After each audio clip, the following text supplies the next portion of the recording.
how should we wrap our minds around the proponents and their sort of just the fact that they all seem to be very young people with not a lot of life experience? What would you say to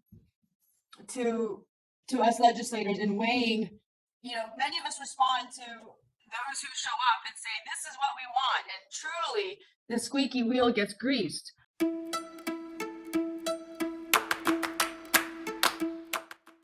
My name is Alan Cavagnaro. I'm a sophomore at Manchester Community College. My name is Catherine Blanco, and I'm a Bethel resident, a recent college graduate, and soon-to-be law student. My name is Marcus Palumbo, and I'm a volunteer organizer with Desegregate Connecticut. My name is Robbie Hill, and I'm testifying in strong support of HB5429. In support of HB5429. I'm here today in support of HB5429. We've told you that the status quo isn't working.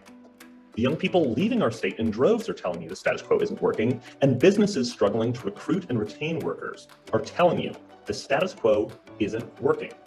Our current land use regime leaves us with two options. Either we destroy forest and farmland to build sprawl housing, or we build nothing at all.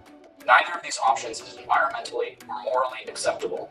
If we begin allowing diverse housing near existing development and infrastructure again, rather than forcing that development out into our forests and farmlands, we can bring residents closer to one another and closer to other towns on our transit routes. And that's the kind of community I want to come back to. For multiple years, I developed and managed affordable housing complexes and homeless shelters.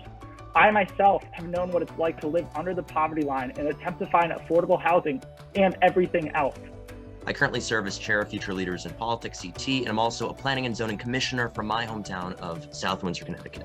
One of the questions that I'm asking myself, and I feel like we should be asking, is what are some of the benefits that we see with transit-oriented development of what could come out of 5429? This graphic behind me depicts one of the ways you can achieve 15 units per acre. I want to point out it's not a skyscraper, it's not cramped, it still has green space, and I think we've been talking very abstractly about this bill today, but this is what it can look like in reality.